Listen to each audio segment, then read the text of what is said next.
Hello, and welcome to Let's Talk Midlife Crisis with your hosts, Ashley and Traci. Pull up a chair for your seat at the table as we talk about, and today we have a special guest with us, Debbie Weiss. And Debbie is a best-selling author, speaker, coach, and course creator with over 60 years of overcoming life's challenges. Welcome, Debbie. Thank you so much for having me. I'm so excited to be here. Oh, we're so happy to have you. Yes. Tell us a little bit about yourself. Well, I have been a family caregiver since the age of 17 when my father, who just turned 46, had a massive stroke and survived. And my parents soon divorced thereafter, and my dad lived and was alive for 30 years, Wow. I'm happy to say. Yes. Wow. But for those 30 years, I was his primary caregiver. He didn't live with me, but I was his person who helped with everything. Yes. I mean, everything. Yes. And then when my oldest son was born, he was diagnosed on the autism spectrum, which is a different type of caregiving. Yes. And then my husband also had, later in his life, suffered from a lot of different physical and mental illnesses, culminating in a surprise blood cancer diagnosis. Oh. And so I was his caregiver through that, but specifically through the 6 months that he survived after the diagnosis, and he passed away December 30th, 2022. Oh my Can't believe it's gosh. almost So 2 years. I sorry. just can't believe it. Oh my So goodness. sorry. So sorry. Wow. So you have Thank you. literally been taking care of people since you were 17 years old. Yeah, and I could barely take care of myself. Yeah. Right. You know? Right at that young age. Oh my Yeah. goodness. Wow. And I was the kind of young girl who had no self-confidence. I always struggled with my weight, so that was my identity. You know, I wasn't good enough because I didn't have that body, and so I didn't want to be seen. I was always trying to hide myself. And when my dad got sick, and in my early 20s, I really had to take over. I had to find my voice because it was different advocating or Yes. speaking up for him Mm-hmm. versus me. Right. You know, Right. So in retrospect, I think it's like every struggle that we all face in our lives, it gave me a lot. It taught me so much. Yeah. Oh, I'm and sure. really helped me grow Yeah. as a person. I actually was a caregiver for my father as well. For probably about 20 years.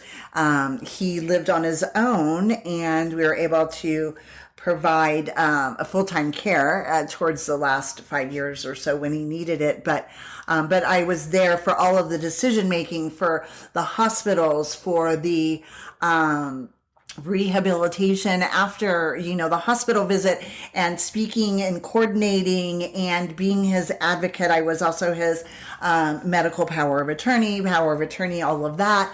And all the way till the end when he passed, having to deal with all of that on my own as well. Luckily, his caregiver was an amazing woman, Paula, and I couldn't have, survived it without her. So I definitely have empathy for you. But it was much later in my life, my adult life. At that time, I still had little children in the home. So that was an interesting dynamic. And he lived out of state for a while. I ended up bringing him here to Arizona, where it was easier to care for him here. But being a caregiver for your entire life, that's so selfless and admirable, honestly. I don't know if my feeling is, who wouldn't do that for their loved ones? Right. You know what I mean? Yeah. It's not like I chose to do it, Right. but I feel that most of us would step up. Right. Yeah. If we love someone, we're going to be there for them. Right. Yeah. So- I mean, you would love to think that, but sadly, there are people who choose not to. Right. True. So Right. You're right. You're right about that. Yeah. Because it isn't easy. It's not an easy, it's not easy at all. There's Right. nothing easy about it. So So you mentioned you recently lost your husband. I'm so sorry to hear that. yes. And is your son still at home? How old is your son? Yeah, so I have two sons. Okay. I have a 23-year-old, that's my oldest son, and yes, he is at home. Okay. And then I have a 21-year-old son who's a senior in college, so he's away at college. Wow. Yeah. Nice. So it's just the three of us, and my 23-year-old, he's got his struggles, and it has been, boy, his life is really been something in the 23 years. Yeah. And I've learned an awful lot there as well. Like that is completely different type of caregiving, and especially when he was young, when you're a mama bear, like that's enough. You are not stopping, right? Right. Things I did and said, I never would have done. Right. But if it was to take care of my son or make sure he got the services that he needed, like nobody was holding me back. Right. And again, it just it made me who I am today.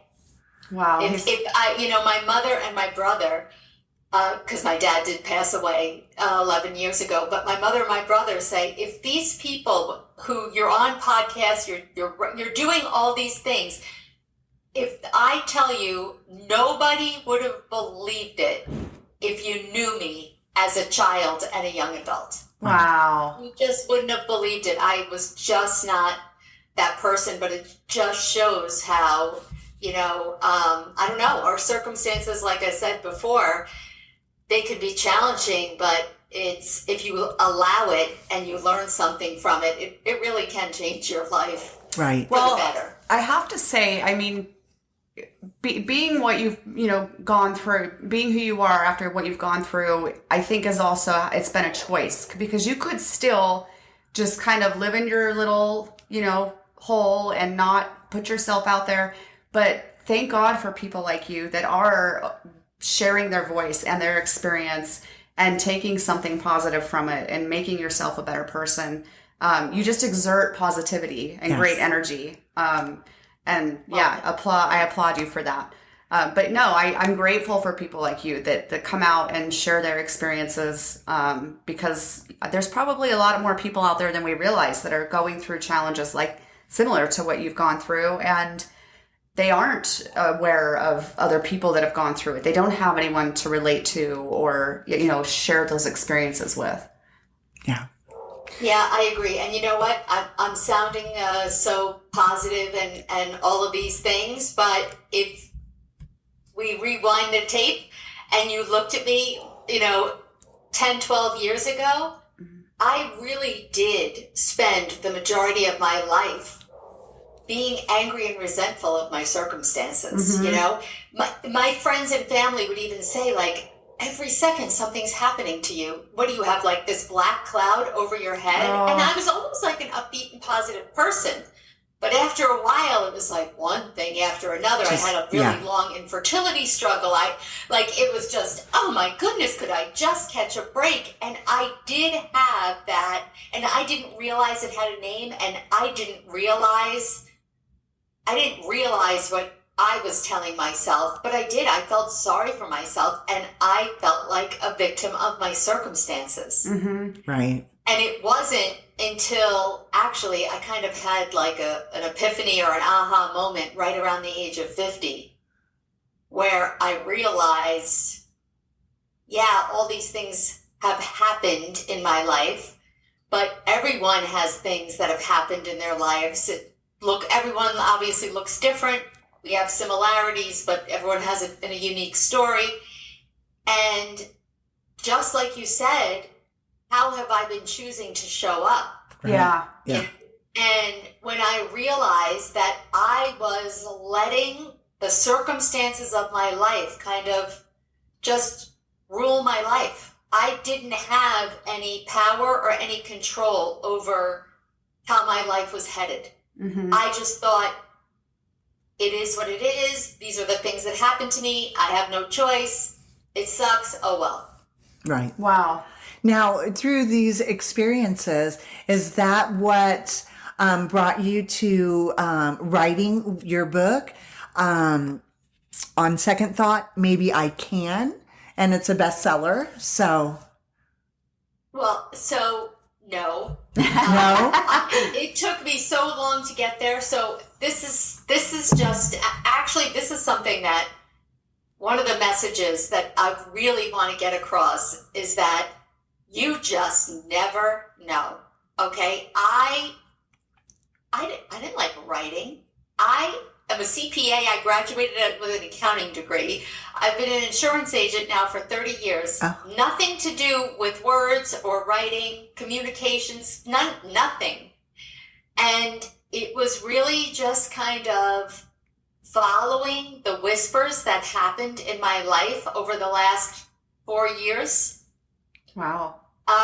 That made me realize that if I did want to share my story in order to hopefully inspire other people, Yes. let them know they're not alone, how am I going to do it, right? How's the best way? And it kept leading to this idea of a book. And I was like, well, I'm going to write a book. I don't know how to write, so I guess I'm going to have to hire a ghostwriter, which I didn't even know how to do that or how to find someone. And then one day I was listening to a podcast, a person that I don't usually listen to all the time, and she had a guest on, and it was a woman who helped first-time writers get their stories out there. Oh my goodness. And I was like, okay. And I liked her, listening to her. And I thought, if this is not a sign that I'm being screamed at, right, that you better do this. So I contacted her, and she was just about to launch a 12-week group course. And then my husband got diagnosed with the blood cancer. And I thought, well, obviously I can't do this now. And I said something to my therapist, and I said, I'm even embarrassed to bring this up, that like it's kind of still in my mind, you know, under the circumstances. I feel like it's so selfish. And she said, well, I completely disagree. She said, I think that this is exactly what you need in this time, is something else to focus on. Mm-hmm. And, you know, being the little A student, I was like, well, what if I miss a group? What if there's homework and I can't show up at the homework? And she said, who cares? Right. And I thought, oh, I guess so. Who cares? Yeah. Yeah. And so I joined the course, and I honestly did not think that I was going to be one of the people who wound up with a, you know, first draft at the end. And it was, I really, once I kind of embraced the whole thing, I had to make sure that I found time to write every day. So I had to be very intentional with everything that was going on. So whether I would wake up and write at 6 o'clock in the morning before my husband woke up, if he were in the hospital, I would, like, you know, pack up all my stuff and look like I'm moving into the hospital. And when he was sleeping, I would write there. And when he passed away, I was 3 chapters shy of finishing. Wow. And after, you know, I was supposed to actually have it to the editor January 14th, so 2 weeks later. And of course, they were going to change the deadline. And I realized at that point that writing, while this was happening, was and had been actually therapeutic for me, and did give me something else to concentrate on. So after, you know, everybody went home after the funeral and everything, it's a very hard time for anyone who's lost anyone knows that's almost the hardest time. It is, because then it's just quiet. Yeah. And everybody else goes back to their regular life. Yeah. Like nothing happened. Right. Yeah. And your world is shattered. Yes. And so I used that time to focus on finishing. And I did.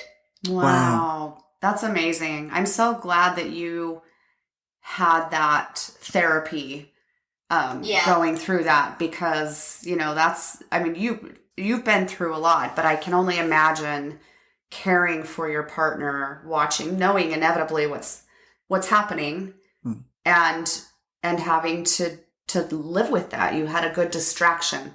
which was also you getting to kind of vent, I guess, what everything you'd been through and were going through on paper. Yeah. Yeah. For sure. Not some of the things I didn't after it was over, 3 months later, I wrote an epilogue about the day that, well, it was really the day before he died, but I wrote about that, you know, which was hard. It was obviously difficult. And even though, and it was unexpected. So it wasn't like he was in hospice and anything was, it was unexpected at the moment. So, it was a bit of a shock, but honestly, he had severe depression and anxiety, and the mental illness was really harder for me than the physical illness. Oh, I'm sure. How long had he been suffering from the mental illness prior to his blood cancer diagnosis? You know what? Looking back now, you know, things weren't diagnosed like they are now. I think for a lifetime. Wow. He had social anxiety, which kind of never added up because he was the most social person and everybody loved him. So he didn't really like to socialize, but things kind of like his anxiety and some OCD stuff, I'd say over the 4 years leading up to his death really started to intensify. He and I actually worked together for over 20 years, which was interesting. Right. To work with your spouse. Yeah. Yeah. So, and one day he just walked out of our office and said, I can never come back. And he left big stacks of papers all over the place. And I said, well, Gary, you have to at least tell me, like, did you talk to these people? What do I need to do? And he couldn't even do that. I'll bring the papers home. You don't have to come physically to the office. He could not do it. Oh, wow. Wow. Yeah. Oh. And that was probably about 2 years before he died. Wow. Oh, my. Wow. Yeah. Wow. So it was intensifying. And then our eldest son also suffers from similar things. So not easy. Yeah. Oh, gosh. Oh, gosh, no. No. Yeah, I mean, I have a lot of mental health issues in my family that goes back generations. I have a son who's bipolar. He's 28 years old now. He's managing it very well. It took a long time to get here. Yeah. But he's doing very well. And my father was very ill. He died by his own hand. And I have a brother that did as well.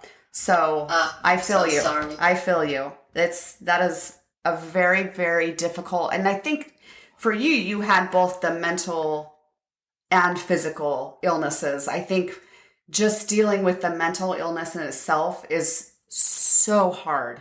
It is really, really hard to grow up in that or to live with it or, even especially with a child, to know, even after the experiences that I've been through, how to help them handle this, It's a scary thing.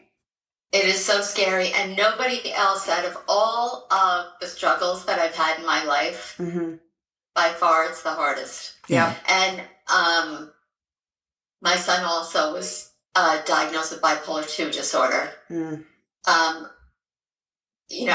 It doesn't, and involuntarily hospitalized. My husband was involuntarily hospitalized. And I don't think for me that there's been anything harder than watching that, learning about it, trying to understand it because, and being around friends and family who just tell you, well, just tell them this. Yeah. Okay.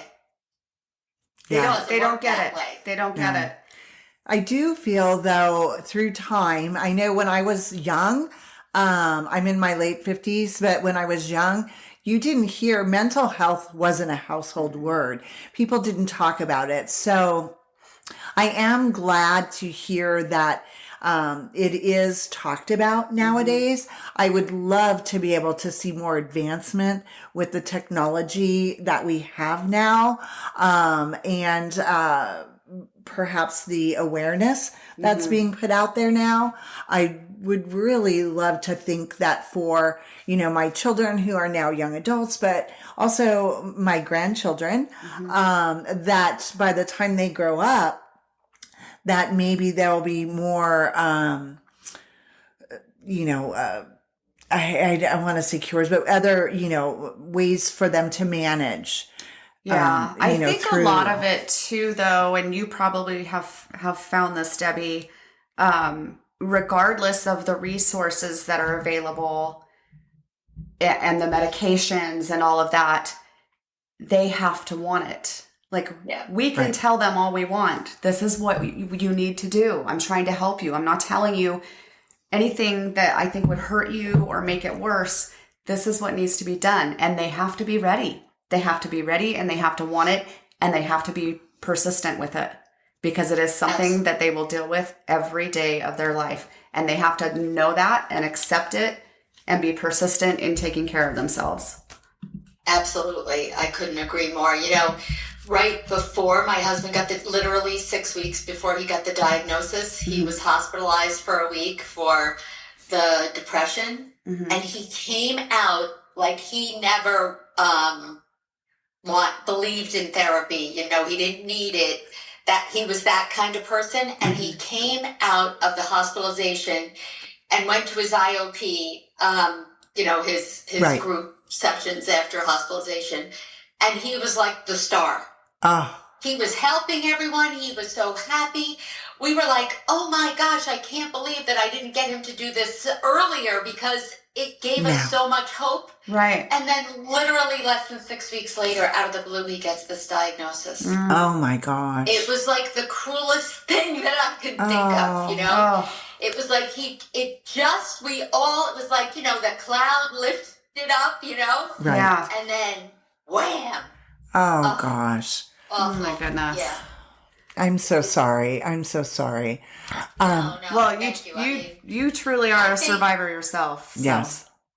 I kind of feel like, what choice do we have? I think I read something through the last 10 years of trying to evolve and improve myself and understand, understand myself, understand that I'm in charge of the rest of my life. And I think that that's what's stuck with me. This is my one and only life. Right. Right. And it's up to me what I do with it, regardless of all the things that we've talked about that have happened. Right. That makes no difference. Well, and I've always been a big advocate of, these are things that happen to you. They don't define you. That's not who you are. They're things that happen to you. And you might be the way you are because of those things, but you get to decide the way you are. Are you the victim, or are you a survivor? Right. And I think you truly are the definition of a survivor. Absolutely. Well, thank you. Yes. But you know what? Sounds so simple when I say this, but it's just that switch in your mind, right? Like, boom, once you flip the switch, and you really flip the switch, you know what I mean? Like, you have to really be at the point where you're ready. Yes. Then everything changes. Yeah. Yep. Yeah. It does. Now, Debbie, where can our listeners find your book? So on Amazon, and Barnes & Noble, and all those places. Okay. But you can always come to my website, which is DebbieRWeiss.com. You have to put in the R, otherwise you get a realtor in California. And so, all the information is there too. So that might be the easiest place. Okay, perfect. great. And we'll also put links in the description of our podcast and on our website as well, so they can find you. And we would love to have you back, because we know that you are ready to release a second book coming out, I believe, in November. So we would love to have you back on our show again, perhaps next month, October, before the book new book launches, to hear more about that. Well, thank you. I would absolutely love that. That would be terrific. Perfect. Thank you so much, Debbie. Thanks for being on the show. Thank you. It's great to have you. Ladies. And that just about wraps it up for today. Thank you for joining us on Let's Talk Midlife Crisis. Embrace the change. Join the conversation on our website at letstalkmidlifecrisis.com or our Facebook or Instagram and YouTube channels. We'd love to hear from you guys.